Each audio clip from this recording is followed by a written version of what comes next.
today we have another lineup of speakers, and we'll continue discovering how AI is driving innovation, how it's impacting our daily life.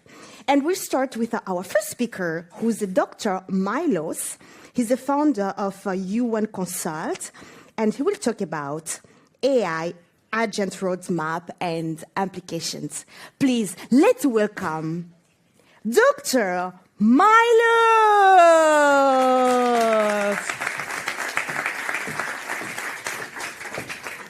Thank you. Oh.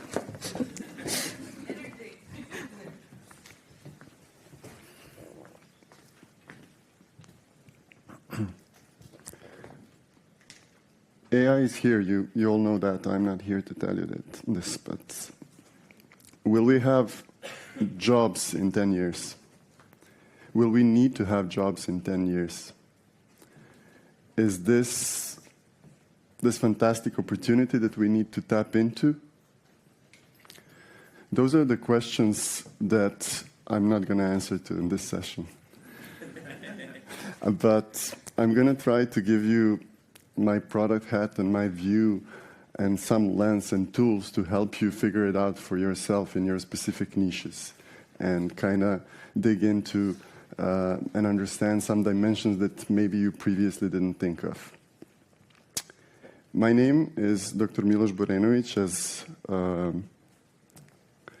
as you've heard, and in this 30-minute session, I'm going to try to give you this like overview of the different ways how you can look at the advancement in the AI field.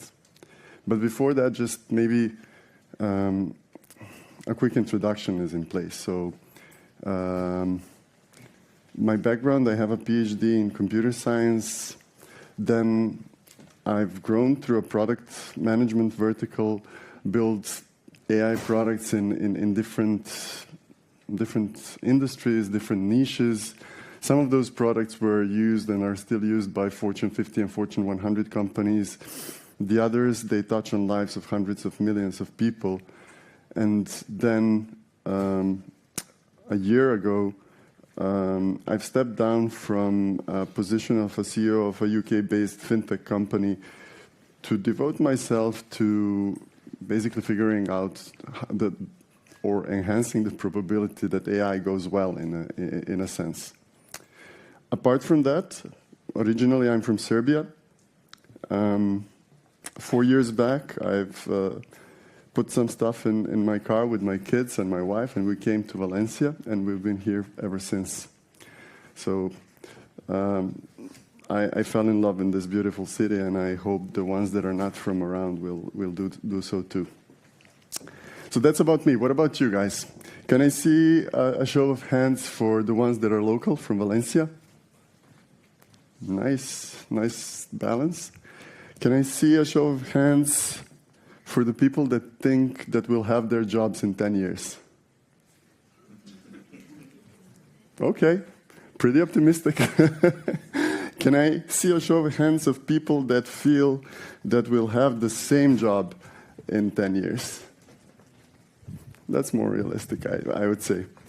Cool. So look, the presentation that I have is catered in a way that I'll briefly go through some of the market research and then focus on some of the capabilities and the ways how we can look at those capabilities and what their advancements basically imply for both us as human agents and organizations that we work in.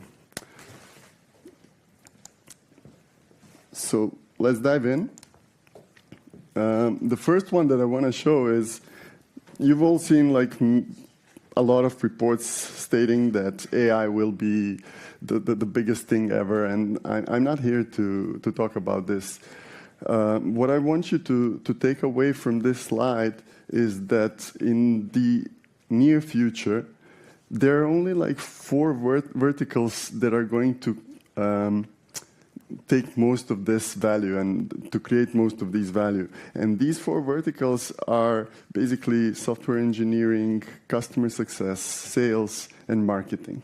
And I want you to start by asking yourself, why these 4? Why not some others? And one way to start answering this is by basically looking at a view that shows you what are the human agent strengths versus AI agent strengths. So, for example, if you're looking at a customer support agent, obviously a clear strength is to have like 24/7 operation or some sort of easy scalability, depending on the needs. When you look at the software coding, for example, you have an advantage in like understanding large quantities of data. And so there is a way for you to understand each of these use cases and then lay them against a set of skills and strengths in a way. And this will kind of guide you into what capabilities and when will be available. And this is just a static image for a current situation. I feel that this will advance, and the strengths on the human agent sides are very likely going to diminish. But the question that we will come to a bit later is whether we will be able to keep on and grasp on to some of those strengths, and also whether we will be able to kind of invent new ones in the ongoing scenario. For the guys that are taking photos, I don't know what's the practice, but I'll be happy to share my deck afterwards, so you don't need to do that. Okay, so let's look at a few ways how the AI is evolving. One of the views that I find useful, and it's something that I didn't find anywhere else, is actually like segmenting these use cases, whether they're bottom-up or top-down. What I'm thinking here is, if you imagine that we are working and our job description is a box, so everything, there are inputs coming in and there are desired outcomes coming out.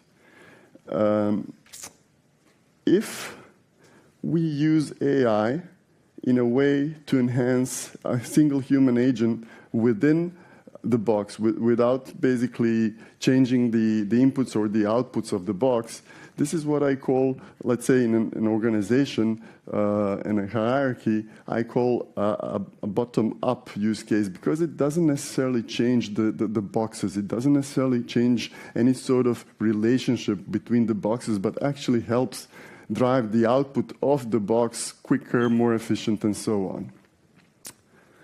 Opposite to that, when you look at the business from, let's say, top of the business function, so what a specific business function needs to deliver, and then try to use AI in a way to optimize the output of a specific business function, this is what I call a top-down AI use case, where basically within the use case, it's not important whether or not the boxes remain the same. It's not important whether or not the relationship between the boxes remain the same. What's important that, assuming this high-level top-down view, you'll have the same set of inputs and a better set of outcomes for the specific business function.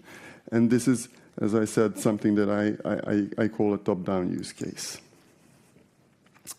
So this is a few months old, actually, but I've put it here, and don't worry, I'm not going to talk about this too much. It's just here as a representative of a view of one of the investors in the space, of how they see the space, but also you can go look up most of these, and what you'll find is that most of these companies, especially, let's say, in software development and some of the other verticals, are still bottom-up. So they're helping individual developers, they're helping individual salesperson or individual human agents basically enhance and improve their outputs of, let's say, their boxes.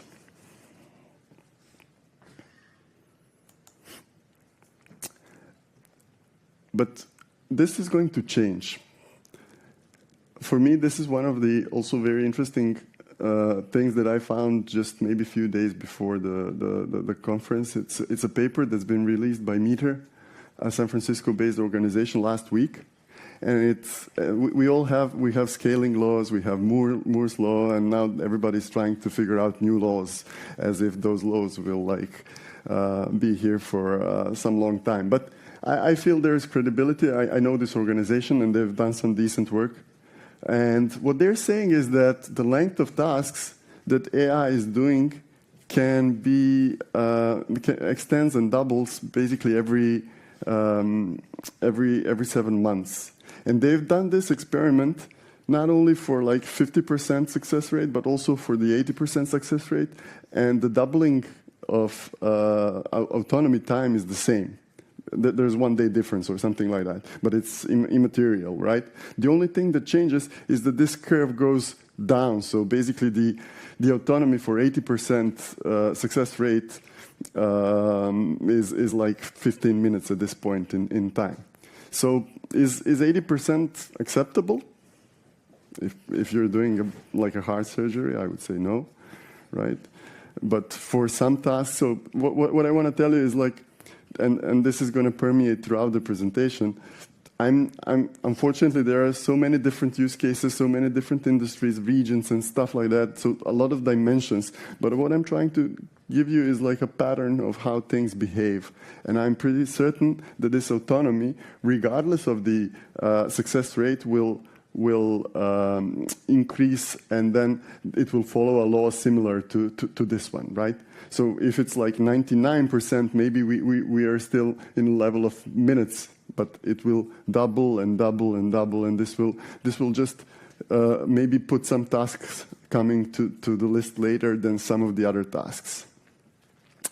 So these are the type of information that I used basically to create some sort of a Strawman roadmap to kind of try to put all of this together. In a very simplified view, I see like 3 waves. And the first one is we're already there. We see like this bottom-up augmentation happening. This is today. I don't think it warrants any additional explanation. But then what's going to happen, and it started happening for some verticals, is this transformation to longer tasks, and where we will see the first basically autonomous business functions. So you will see like a complete business function automated by AI. And today it's not maybe that present, but what I can tell you, I've been speaking to a few investors in the Bay Area recently, Anderson Horowitz and the likes, and what they are seeing is like a huge number of demos that are in the AI agentic space that do brilliant things. But for now, they do it in a happy path scenario. So they don't deviate too much, and they don't do it on like useful scenarios. So there's a lot of effort in this space, and this will, I feel pretty certain about it. This will definitely progress quickly, but still we're not there. So this is why I feel we are at sometimes like some of the use cases are touching this second wave. It will take time for them to win not only the happy paths, but like the corner cases and everything else, but we are there. And then the longer term wave is something that I feel is not that imminent, but still, if you look at it from any other perspective than day to day, like even 2 years or that 2 or 3 years is nothing. It's pretty close. And at that point in time, I feel we'll have the AI systems that are actually capable of replacing the entire business functions, that are capable of doing this top-down view. And this, again, is based on the previous slide that you've seen, and it's built on some of the data that's been assembled together. Again, caveat that adoption rates will be different for different use cases. There are different penetration, the regulation on different industries. So all of this taken into account, it will create like a more granular picture. And another way to look at it is, and I'll just do, this is a simplified view. So for example, this way that we have right now is enhancement. So we talked about marketing, the customer service, code generation, some of the sales use cases, and so on. Then in the second wave, the transformation where we're going to get to basically the operational decision making. So it's still not going to be the autonomy of AI agents is not going to go that far to provide us with like strategic decision making that is required for business functions, but on the operational and process level, it's going to be enough. And then the third wave that I call is like the overhaul, where we're going to see businesses revamped in a way that's kind of very different from what we're seeing right now. Okay. So a lot of small texts that look like something that you can't read.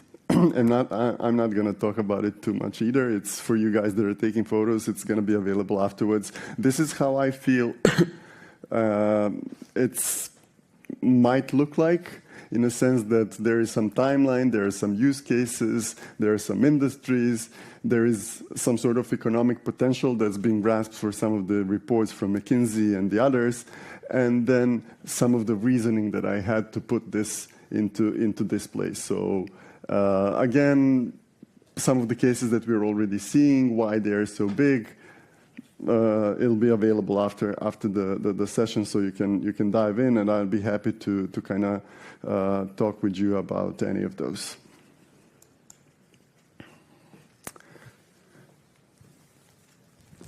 Okay, so maybe a few more interesting words on what does this actually mean for us and for the organizations that we are working for.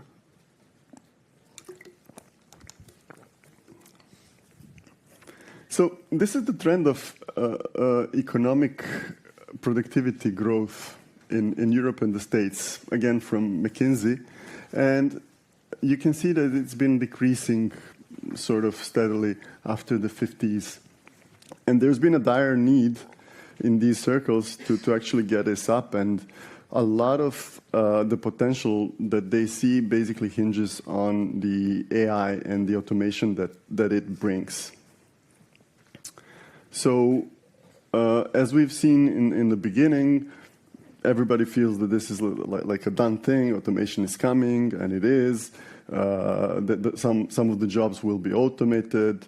And what they are saying also is like, where will we create new jobs, or are there any redeployable jobs in the future in that regards?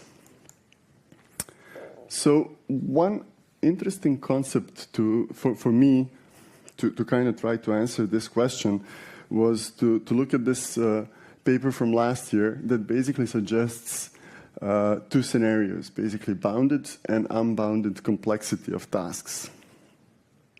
What they're saying is that in the bounded complexity world, at some point in time, the AI automation will come to a point where there are no more tasks where human agents are more applicable than AI agents. So the tasks that human agents do are diminishing, but at some point in time they stop, right?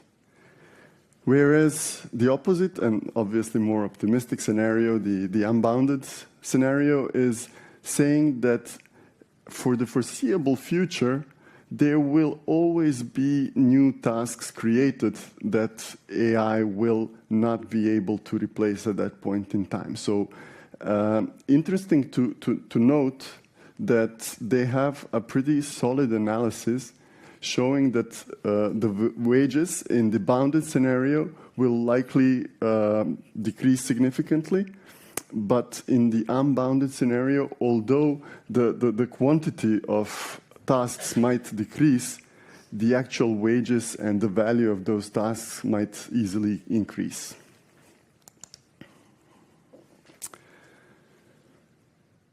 So let's look at what this will do to businesses and how this will enable businesses.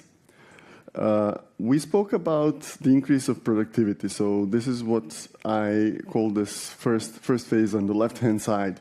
Basically, these boxes that we have, they produce more, they do it in a quicker time, and so on. But this does not necessarily increase the sales of the company. This does not increase the market of the company. So what is the purpose of the business? The purpose of the business is to return the value to shareholders, right? So if the business cannot gain more market and can do things more efficiently, they're going to optimize, right? So they're going to cut down the costs. And in this case, they're going to probably reduce the workforce costs. Now, I see them as 4 phases, and I show them here as four phases, but I feel that they are overlapping, especially, again, the caveat of different use cases. Sometimes I'm oversimplifying things, but I hope that this is okay for showing you the way I'm thinking about it. So after the reduction in the workforce costs, what I see is like we're going to be enabling better quality of our services, which is a win in a way. But it's a value-claiming win. This type of AI automation will enable you to be better than the competitor. And you will expand your business, but it's a sort of a zero-sum game. Your competitor will basically cease to exist or something like that. And only in like this stage 4, where we have AI inventing new businesses and basically expanding the market, will we have the wins that are value creative and that will expand the market. So this is, I feel that this is a sequential order, but I do also feel that it's overlapping. And I feel that our ability to put AI systems that are able to do things 3 and 4 will actually help economy not turn into a vicious cycle, but turn into a virtuous cycle and come back with more jobs, higher paying jobs, and better outcomes for everybody. This is another way of looking at it, and I'll give the analogy from the Industrial Revolution. So in the beginning, before the Industrial Revolution, which is also the state now, you had some sort of a balance between the labor and the capital. So here we have yellow shows the labor, the black shows capital. So pre-Industrial Revolution, it would be you would have a farmer that's putting in the labor, and you would have the landlord putting in the land, right? And then during, when the revolution started, you had machines coming in. So more value was created by people that had land and the people that had machines, so people that had capital, right? And less value was created by the farmer himself, right? So this is like the second part that we see, and these are the stages 1 and 2 from the previous slide, if you can recall. But what happened then in the Industrial Revolution, and I hope that we will kind of mimic this case, is that there were new machines created, new use cases, new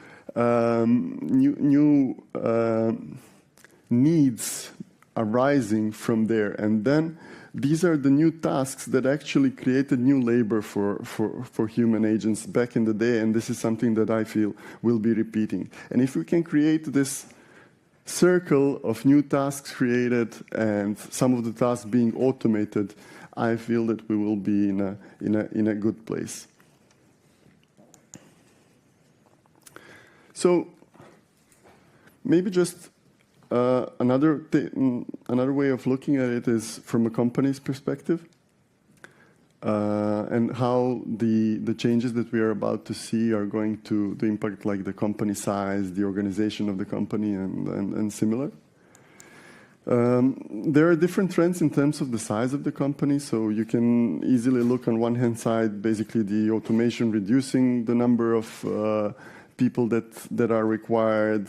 There are fewer tasks at all available. But also on the other hand side, there is a clear trend of people working less and less hours. But also, big four of the consultancy companies and other companies are heavily investing into hiring people for AI automation, and also new tasks are arguably being created. So, where does this take us, right? In my view, what we'll see in the future when it comes to companies, this is something similar. There were a lot of software engineers here, so I use this metaphor basically like we had monolith softwares earlier, and then we developed microservices architecture. I feel something similar is going to happen to businesses, in a sense that you will have companies of like 15, 20 people that will outsource most of the things that are not core of what they do, just essential and core of what they do. And this outsource is likely going to be, of course, to other companies, but also some of it will be to AI functions, right? And why I feel that this is something that's happening? Well, first of all, I've been in companies of different sizes, so ranging from like starting a new company and also being in a company that has a few hundreds of employees. And I've led teams from like 3 to 200 people. So I know, for me, my experience tells me that Price's law works, which basically says that like in a 100-person company, 10% or 10 people are basically square root of the people is producing 50% of the work.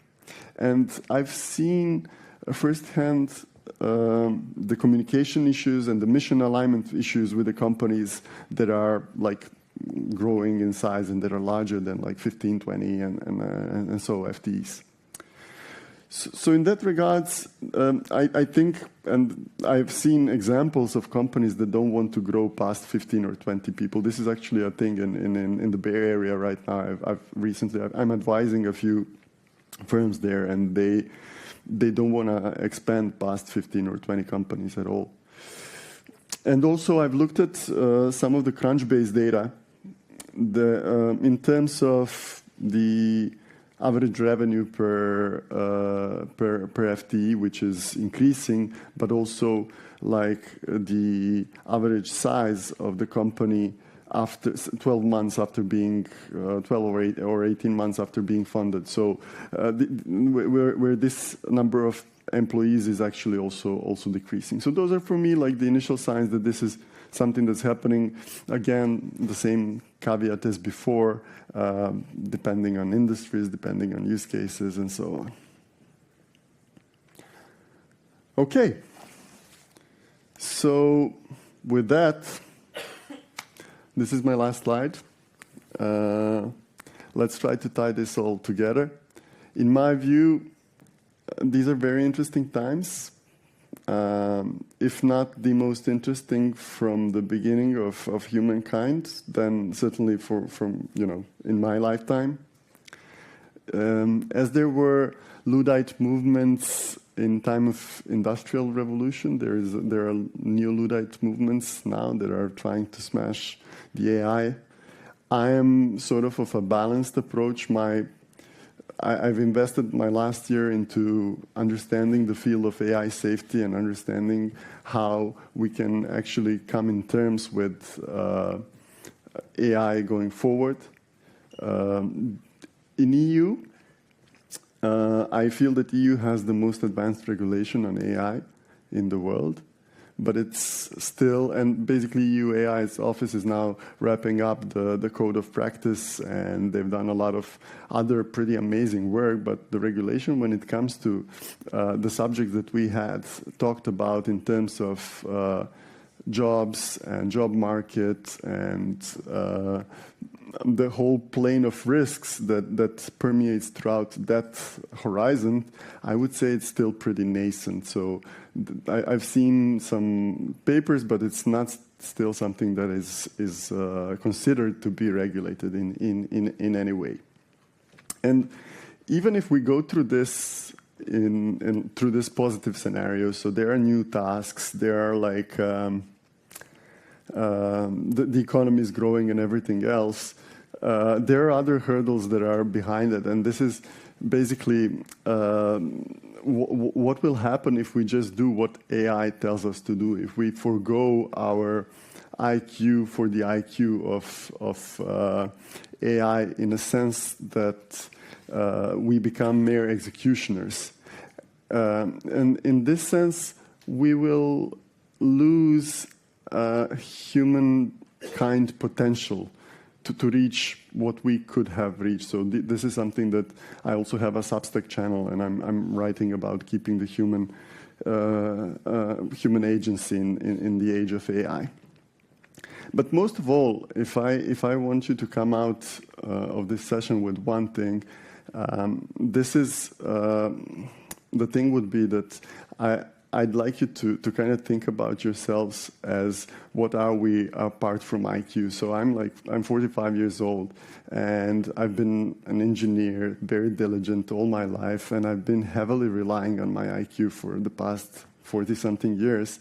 But what I found out some 5 years back, I had this spiritual journey that kind of helped me go beyond that in terms of the emotional intelligence, the kinetic intelligence, the moral intelligence, and so on. So I firmly believe that there is more to us than the IQ, and I firmly believe that we're going to find ways as humans we've always adopted, and this is one of these turning points where I feel we as human races will have to adopt in a new way, and I'm confident that we will.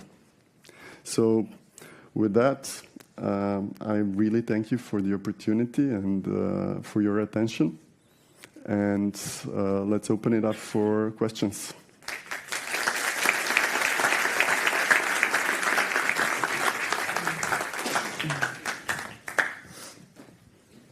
Thank you, Milos, for an amazing talk. I think about this every day when I do work, what it means to be human, and I think it's very important, and especially the time horizons that you mentioned are extremely important, especially beyond 2027.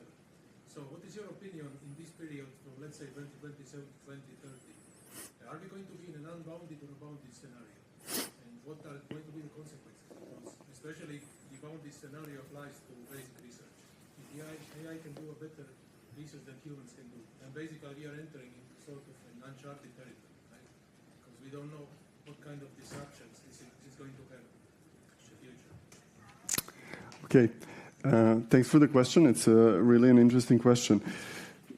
My feeling is that 2027 till 2030, we're still going to be in an unbounded scenario. So there will still be tasks where humans will perform better and that will excel. One other way of looking at it is probably understanding like specific, when it comes to research and development, at some point in time, this regulation is going to kick in as well. And this regulation is somehow, I don't want to say slow down, but it will fast track some of the research, but I don't think it will be like, it will be just the AI will do the research on its own. The regulation will come in to kind of step in to help with that, I feel. Mm-hmm. Thank you, Milos. I think Is this working? No. But we're taking it anyways. Perfect. Thank you so much. I think it's very interesting. I have a particular question because you mentioned that strategically it will come to the time where it will predict things that will work in a strategic way. It will take time, but it will reach also strategic apart from. Perfect. I was getting no voice. Can you hear me? Yeah, cool. So, yeah, talking about the strategic, tactics and so on. So now we are operational. It works for now. It's automating everything. We'll come to the time to tactics and then strategic. So that sounds very cool for probably a CEO, a VP, not for engineers, obviously. But I'm thinking more in the time where, as human beings, if we don't train those aspects, because all we do is automating things, so we don't spend our IQ precisely to do that, we are going to be probably,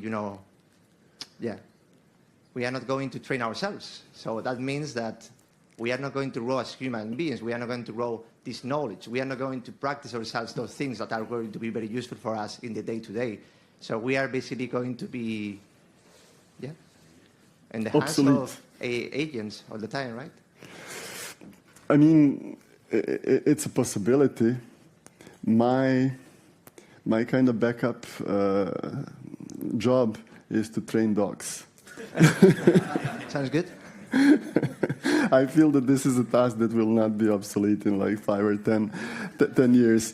But yeah, to your point, I think that if you look at like the company size and if you look at also what we are apart from the IQ, I feel that there will be like each of us needs to kind of become an entrepreneur. Will benefit from becoming an entrepreneur in a way that the capital might be readily available. There will be probably, if something, I rely on humans' nature to basically desire more different things in the future. And if that happens, if those things are tied to our social connection, if those things are tied to... Do you want to look at like robots playing basketball? Maybe, I mean, but you also want to look at like humans doing it as well. So I feel that if we figure out new niches and new, the industry as it developed, some things that people before the Industrial Revolution, they thought that they don't need, they didn't know they needed, and then they became very big industries and so on. So I have no reason to feel differently about this case, except that a lot of those will actually, again, be automated. So looking this intersection, and apart from the intersection of what AI will do and what are like the advantages of the AI agents over human agents, I feel that there will still be this other parts of intelligence where I certainly hope the AI will not catch up in a foreseeable future, like foreseeable as like 5 years or 10 years. Yeah. Thank you. You're welcome. Now it's working. Another one over there. Allá, lanzo por acá. Voy para allá. ¿Alguien? Is it working? Yeah. It is. All right. First of all, thank you very much for amazing presentation. It's also nice to see some other people from the same region. I'm coming from Serbia as well. And I have a question regarding adoption rate. I specifically work in the insurance industry in the States, and we do a lot of... Sorry, which industry? Insurance industry. Insurance, okay. Yeah. And if we have an issue with adoption rate, right? So we show the customers, clients, like all the benefits that they have, and they know there are a lot of benefits, but at the same time, we have a lot of pushback, and we have a hard time kind of like getting that adoption rate increased. So I don't know kind of like what is drive for that, probably because they're scared of losing jobs. But I kind of like want to see like what is your opinion about like getting that adoption rate increased? Yeah, I mean, there have been a lot of work on that, and I think that's a really amazing question and an amazing topic. I focused on the other part, so I didn't that much delve into adoption because I know on one hand side it's very complex, so it would be naive for me to kind of lump everything together. But also it's something that requires a different approach to what I took. My sort of naive understanding of adoption here is that there will be opposing forces because people are feeling that this is something that they can be threatened on one hand side. But also when you come to the point where this top-down approaches become prevalent, there will be leaders in these organizations that will actually just do it. And so I feel that the adoption will basically kickstart much more rapidly at the point where we have the autonomy, length, and availability to do this longer term and like more complex decision-making tasks. At that point in time, it will be like either you're gonna do it or it's gonna be done without you. Yeah, but at the same time, like insurance industry is very old school, and we're already far behind from the wave 1, and we need to catch up with wave 3 that you just talked about. That's true. Another thing that's true, there are a lot of people thinking about inventing new insurance industry. Yeah. Okay, thank you. There was another one over there, I think. Over there. No, tranquilo. So my question was related to this guy's question also. Okay.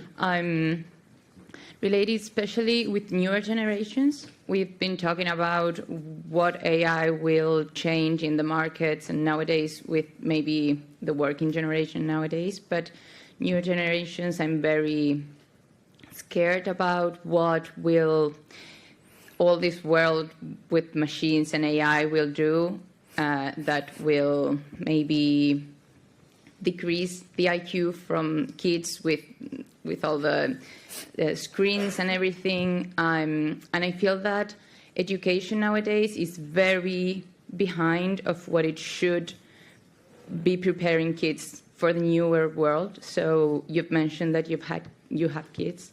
What's your intake about all of this? Difficult. Sorry. Next question. Next question. So I think you're right. I've done some preliminary research, and basically I wanted to show how the intelligence evolved during since the beginning of life on Earth, and then it showed like a clear exponential curve. And then when you look at like the evolution of primates, it also showed like a very, very exponential curve up until the point of 1970s or 80s, where it basically stuck and it's starting to decrease. And I think it's called the Flynn effect or something. I don't know the details right now, but you can look it up. And it is definitely something that I feel is interesting, but it also, if you tie it back to the content of this deck, it's looking only at one dimension of the intelligence, right? So I feel that we are much more than that. I feel that the world that we are seeing today is transforming us from people that are made for deep, like focused work into more of a communication nodes that actually get information quicker, do some small transformation on it and pass it on forwards.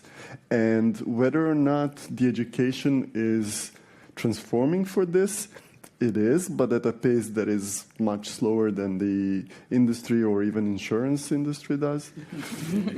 So whether or not it's enough, I don't know. But what I mean, for my kids, I'm also like most of the parents. I limit their time. I try to take them outside and so on. So I don't have a solution for that one either. Yeah, sorry about that. But you do think that education should focus more on that kind of intelligence, not, I don't know how to formulate the question, but like emotional intelligence, and we should go into that and not the, I don't know, mathematics and thinking and... Yeah, I mean, it pains me to say because I love mathematics, but I feel two things about education. One is like the old education is you have this book, you learn it, and you have this box of knowledge, and then we'll dissect it by certain dimensions, and you need to reproduce this knowledge. So this is like the what I call. It doesn't matter what I call it. Anyways, what I feel we need today is something that is much more in like pool-oriented way. So you gather, grasp a number of different sources, you put something together, and you pass it on. And this is maybe more related to some sort of a project way to approach. And this is what's already happening in the education, I think, widespread. But what you, I think, mentioned, is that we still have those old rails of just training our IQ, training our memory, training our way to learn things that are predominantly IQ. And I don't think we devote enough to other forms of intelligence. And this is what I feel strongly should change and will change eventually. Yeah. Thank you very much.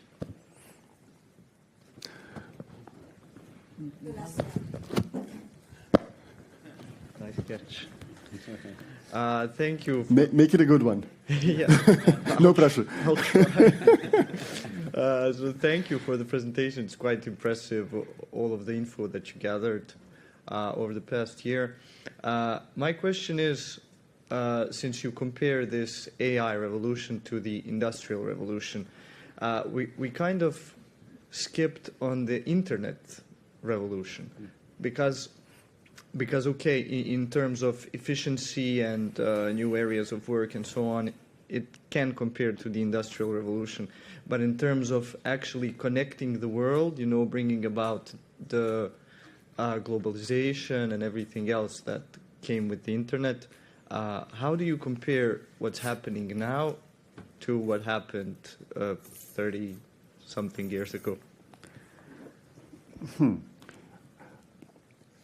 Okay.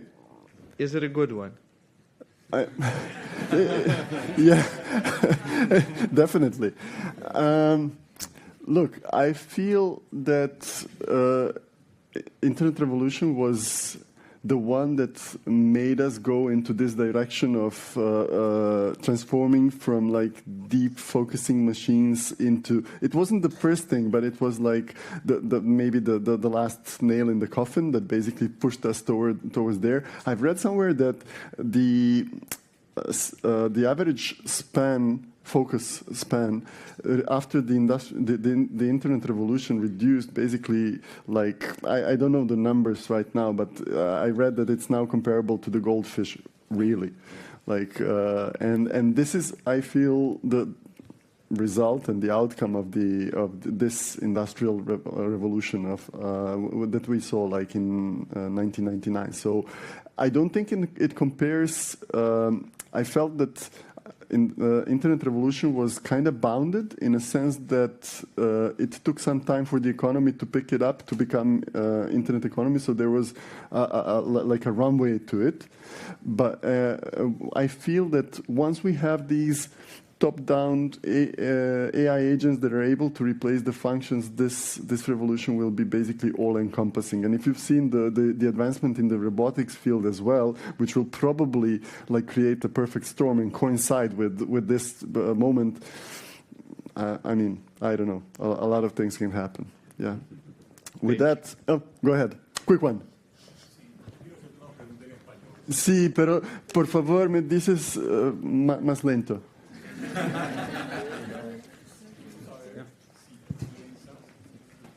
Here, aquí, por favor.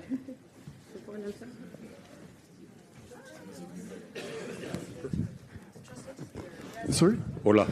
No, I'll understand. Hola, sí. Hola. Bueno, yo quiero saber si tú piensas que la IA pueda tener una enfermedad degenerativa tipo Alzheimer en algún momento. ¿Perdón? O sea, si tú piensas que la IA se puede volver loca y puede tener Alzheimer en algún momento, o una enfermedad degenerativa. Do you think that AI can have Alzheimer? AI itself. Okay, but thank you. Okay. I'll respond in English. Okay. There's been recent research on Alzheimer, actually, and it shows it has a lot to do with how you, what kind of food you eat. Okay. So it depends on how we're going to feed the AI.